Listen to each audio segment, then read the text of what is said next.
Badan kaku? Faktor Uya. Pegal dan cepat lelah? Faktor utuh. Susu kalsium biasa nggak bisa ngalahin faktor U. Minum Entrasol. Dengan ekstrak zaitun dan Profit Formula, bantu penuhi nutrisi harianmu. Entrasol.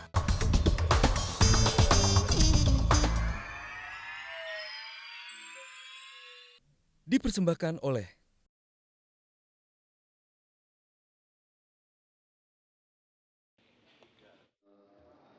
Desmond Aziz Samsudin, lalu yang disebut juga atas nama Desmond Maisa, Masinton Pasaribu, seingat saya atas nama Sapudin Sudi, lupa saya. Dan satu lagi saya lupa, tapi dia sebut nama partainya waktu itu, terus minta penyidik membukakan di internet untuk di Komisi 3 dari partai yang disebut ini siapa saja. Dan kemudian kami menunjukkan ini orangnya. Nah, itu yang kemudian kami lakukan sehingga kami tahu waktu itu juga ada 6 orang, cuma saya tidak lupa ya. Itu adalah keterangan dari penyidik KPK Novel Baswedan di persidangan yang menyebut bahwa mantan anggota Komisi 2 DPR Miriam S. Haryani yang mengaku diancam oleh sejumlah anggota DPR dan nama-namanya yang tadi kita dengarkan bersama. Saya ingin ke Bang Sebastian Salang. Sulit untuk tidak melihat ini saling terkaitan. Kasus IKTP yang menyeret banyak nama anggota DPR, yang tidak masuk dakwaan pun namanya disebut karena diduga mengintimidasi saksi, dan kemudian muncullah hak angket ini. Salahkah kalau kemudian orang mengaitkan dua hal ini? Jadi begini, memang kalau kita tanya ya, katakanlah ada 10 anggota DPR, kita tanya kira-kira apa tujuan dari angket ini, masing-masing 10 orang itu menjelaskannya berbeda-beda sesuai dengan versinya. Artinya tidak ada benang merah yang jelas. Tetapi yang pasti, angket itu semangat sekali untuk dimunculkan oleh DPR ketika sejumlah nama anggota DPR itu disebut. Ya, berkaitan dengan satu ada intimidasi, lalu kemudian sejumlah nama beredar yang diduga terkait kasus IKTP. Apalagi salah satu yang disebutkan itu adalah Ketua DPR. Gitu. Karena itu ini memang sulit sekali bisa dihindari bahwa angket ini tidak lebih dari upaya untuk membela rekan sejawat. Begitu. Oleh karena itu maka ini memang sempit sekali gitu. Padahal angket itu tujuannya satu, ini berkaitan penyelidikan berkaitan dengan kebijakan atau undang-undang yang satu sangat penting, urgen dan terkait dengan hajat hidup orang banyak. Tapi kalau kita melihat ini, kelihatannya ini berkaitan dengan sejumlah anggota DPR saja. Oke, membela rekan sejawat. Ya, membela rekan sejawat. Lalu kemudian yang lain begini. Kalau tadi Bung Fahri mengatakan bahwa 4 kali amandemen itu adalah memperkuat lembaga kepresidenan. Itu kita mesti lihat dulu semangat dari MPR pada saat itu memang merubah negara kita dari otoritarian kepada demokratis. Baik. Tapi kalau melihat sejarah upaya perubahan undang-undang KPK oleh DPR, itu semangatnya adalah melemahkan KPK. Oleh karena itu sulit sekali kita percaya bahwa niat dari DPR ini untuk memperkuat KPK. Yang terjadi sebaliknya itu adalah itu banyak sekali contoh yang bisa kita tunjukkan bahwa niat dari DPR itu melemahkan karena KPK. itu apakah Anda termasuk yang menyarankan ke Mas Febri Diansyah dan pimpinan KPK yang lain untuk tidak perlu menggubris hak angket ini? Nah, kalau Saya ingin tanya ke Bang Febri. Bang Febri, ada banyak yang mengatakan seperti itu. Sudahlah KPK tidak usah menggubris dengan segala hormat kepada anggota DPR. Ada banyak yang mengatakan. Saya menanya Bang Febri. Saya hanya ingin mengatakan mohon maaf Bang Fahri, karena banyak yang bilang. Kenapa mesti minta maaf? Banyak yang bilang tidak perlu diurusi lah itu hak angketnya DPR. Fahri Hamzah tidak usah dipikirkan ini negara katanya. ada aturannya. Bang Febri, Anda sepakat dengan itu? Tidak akan menggubris hak angket Fahri Hamzah dan kawan-kawan? Kok Fahri Hamzah dan kawan-kawan? Sikap KPK sudah kita sampaikan pada hari kedua RDP dengan Komisi 3. Jadi kita bilang pada saat itu, sebenarnya soal hak angket ini, saat itu kita tidak bicara tentang banyak hal yang dibicarakan sekarang oleh sejumlah anggota DPR yang berbeda-beda tersebut. Kita hanya bicara satu hal ketika itu dikaitkan dengan hak angket, ketika Komisi 3 meminta KPK membuka rekaman proses pemeriksaan Miriam pada saat menjadi saksi. Kita bilang kami tidak bisa memberikan itu karena kami patuhi aturan hukum yang berlaku. Prosesnya sedang jalan di penyidikan pada saat itu. keterangan novel disampaikan di persidangan yang bisa menilai adalah hakim, maka kita sampaikan dengan segala hormat, kita tidak bisa membuka itu. Kemudian ada tanggapan yang mengatakan bahwa kalau itu tidak bisa dibuka di sini, kita akan lakukan angket. Ya, kita tidak berpikir sejauh itu karena kita berasumsi sangat positif pada saat itu anggota DPR, apalagi Komisi 3, sangat memahami aturan hukum yang berlaku. Dan kita bilang kami tidak bisa membuka itu dan sikap itu masih sama sampai dengan saat ini. Saya mau mengklarifikasi, jadi sempat ada ancaman untuk angket kalau rekamannya tidak dibuka? Saya kira publik melihat pada saat itu rapat dilakukan secara terbuka. Pembicaraan soal hak angket hanya bicara terkait dengan rekaman. KPK diminta membuka rekaman proses pemeriksaan Miriam. Tidak ada pembicaraan yang lain. Bahwa kemudian berkembang kemana-mana soal LHP dan segala macam, saya juga tidak tahu persis kenapa berkembang sampai dengan sejauh itu. Memang benar soal LHP itu dibahas dalam 2 hari rapat tersebut.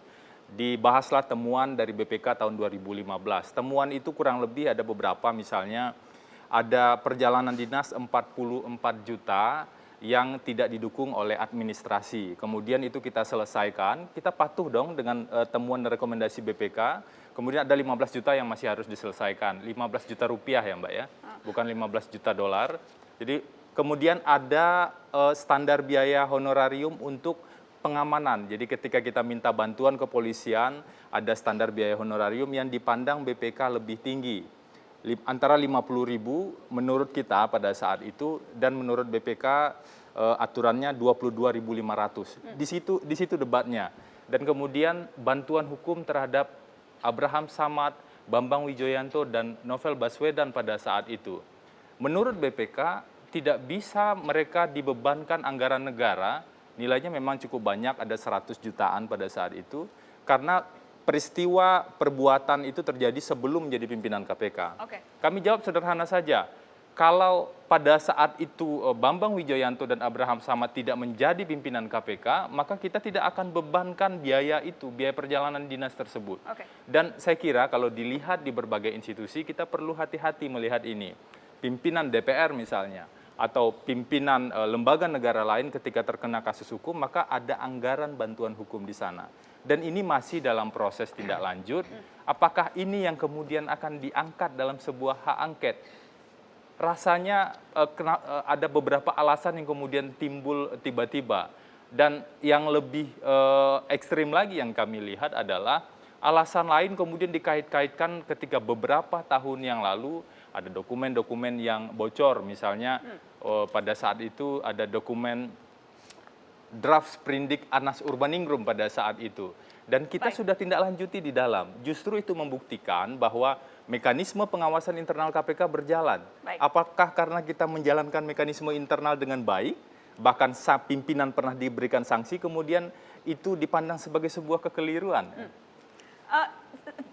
Informasi ini mungkin bagi sebagian orang agak baru. Jadi hak angket hanya karena 15 juta tidak dipertanggungjawabkan. Tapi begini. Dan tadi berapa? 20.000 beda dengan 15.000. 22.500 dengan 50.000. Ada yang mesti dibongkar ke belakang.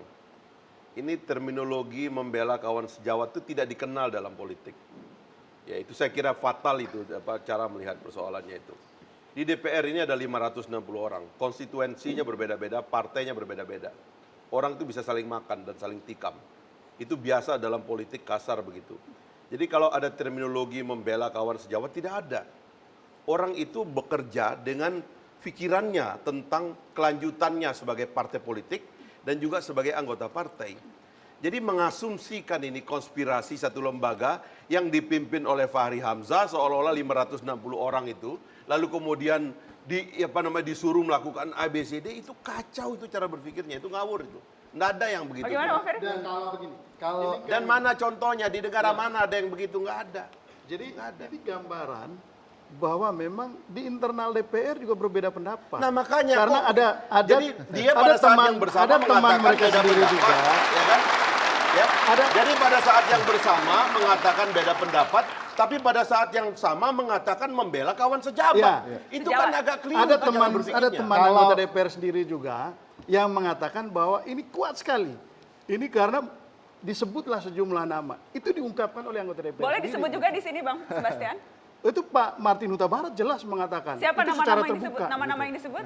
Ya. Nama-nama yang disebut? Itu yang tadi disebut Pak Yang disebut oleh Novel Baswedan. itu. Saya akan ulangi. Iya. Aziz Syamsuddin, kemudian Desmond Mahesa, Ya, Masinton persis Pasaribu, itu yang disebut. Syafruddin Suding. Saya akan ulangi. Dan itu sudah Baik. dikonfirmasi langsung kepada orangnya. Kalau saya malah itu sebagai pengakuan Bang Fahri Hamzah ya.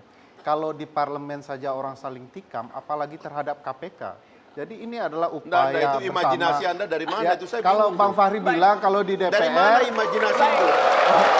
Imajinasinya itu nggak jelas gitu. Tadi barusan dibilang Gimana?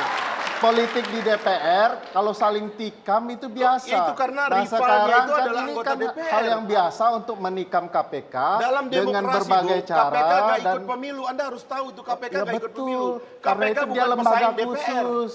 Dia lembaga Pesaing DPR adalah partai politik lawan partai politik. Jadi Anda kacau gitu. Dan itu yang saya terus-menerus agak kritik ya. Kenapa teman-teman pembela KPK ini selalu meletakkan KPK sebagai partai politik? Punya pendukung, punya tim hore, punya kampanye sana sini dan sebagainya. Berhentilah kau penegak hukum saja biar nggak ada musuhnya.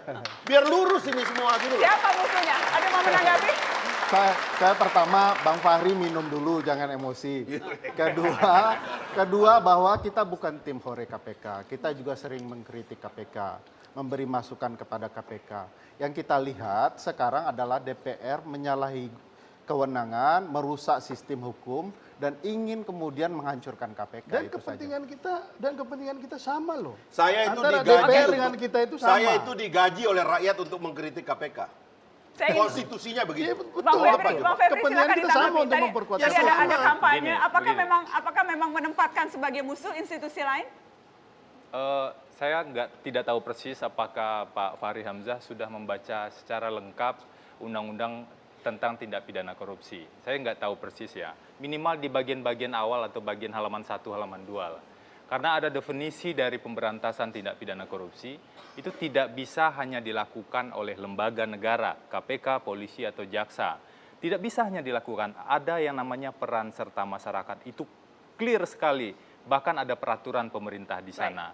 Yang keliru adalah kalau peran serta masyarakat tersebut kemudian misalnya tidak melakukan kritik ketika KPK keliru. Teman-teman di publik itu sering sekali menyampaikan kritik ke kami. Bertanya misalnya, kenapa kasus ini belum dituntaskan? Padahal ada bukti fakta-fakta di persidangan dan segala macam. Baik. Itu kita terima karena kita paham betul kritik itu adalah untuk memperkuat KPK.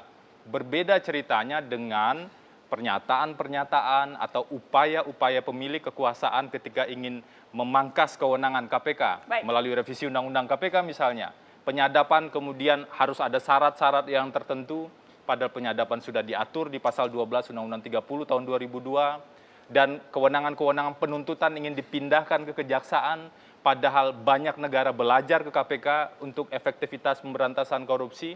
Apakah memang KPK ingin kemudian tidak bisa bekerja melakukan pemberantasan korupsi? Benar bahwa lebih dari 120 anggota DPR dan anggota DPRD, termasuk 1 dari DPD yang sudah kita proses. Tapi kita sadar betul bahwa institusi politik harus dibantu untuk melakukan perbaikan. Baik. Karena itu dalam konteks pencegahan kita juga masuk, membantu partai politik secara institusional terkait dengan pendanaan. Jadi tidak pernah menempatkan DPR atau institusi manapun sebagai musuh. Saya kira kalau ada argumentasi itu Atau mungkin Bang Fahri yang merasa keliru dimusuhi, lebih dari mungkin Bang Fahri 100%. Itu. tidak ada yang menjadikan musuh. Bang Fahri merasa dimusuhi. Jadi seolah-olah orang itu nggak apa-apa dia bersih, nggak korupsi, tapi kalau ngeritik dia musuh. Tapi kalau orang jadi anggota DPR, diam-diam, ya kan, ngurus proyek karakinin, dia sahabat dia. Karena dia nggak ngekritik. Kan nggak boleh begitu dong. Orang yang kritik itu terima saja kritiknya, apalagi saya. Anggota DPR seperti saya dan kenapa dia harus itu spesial? digaji oleh rakyat untuk mengkritik lembaga negara. Memang kerjaannya tiap hari begitu. Sebatas mengkritik atau lebih jauh dari itu ingin melemahkan, nanti kita bahas. Nah ini lagi setelah melemahkan pariwara. lagi, ini capek dengernya. Karena saya punya, Bang Fahri, saya punya list. Jangan capek dengar, karena kalau wakil rakyat hanya mau bicara tidak mau mendengarkan, Nah, itu repot. Setelah itu kan pariwara, label. setelah headline news saya akan undang 2 pengacara. Salah satunya adalah pengacara buron yang sudah ditangkap, Miriam Haryani. Kita akan bahas soal itu setelah pariwara. Setelah headline news, jangan kemana-mana.